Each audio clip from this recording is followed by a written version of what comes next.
شروع اللہ کے نام سے جو بڑا مہربان اور نہایت رحم فرمانے والا ہے۔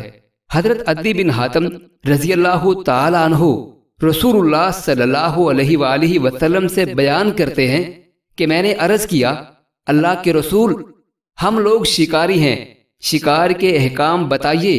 آپ صلی اللہ علیہ وآلہ وسلم نے فرمایا، جب تم شکار کے لیے اپنا کتا چھوڑو اور اس پر اللہ کا نام یعنی بسم اللہ پڑھ لو، وہ تمہارے لیے شکار کو روک رکھے تو اسے کھاؤ یعنی اسے پکڑ کے لائے۔ میں نے کہا، اگرچہ وہ شکار کو مار ڈالے؟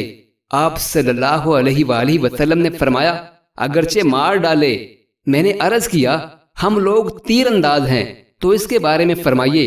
آپ صلی اللہ علیہ وآلہ وسلم نے فرمایا، تمہارا تیر جو شکار کرے اسے کھاؤ۔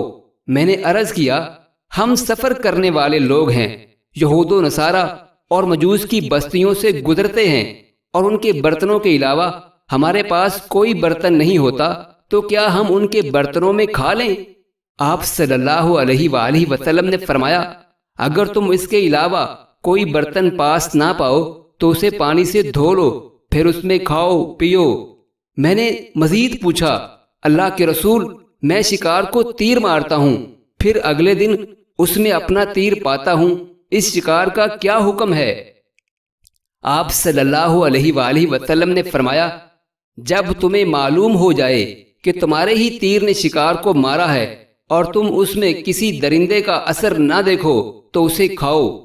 میں نے رسول اللہ صلی اللہ علیہ وآلہ وسلم سے شکار کے متعلق مزید پوچھا تو آپ صلی اللہ علیہ وآلہ وسلم نے فرمایا، تم اپنا تیر پھینکتے وقت اس پر اللہ کا نام یعنی بسم اللہ پڑھو، پھر اگر اسے مرا ہوا پاؤ تو بھی کھا لو، سوائے اس کے کہ اسے پانی میں گرا ہوا پاؤ تو نہ کھاؤ، اس لیے کہ تمہیں نہیں معلوم کہ پانی نے اسے مارا ہے یا تمہارے تیر نے۔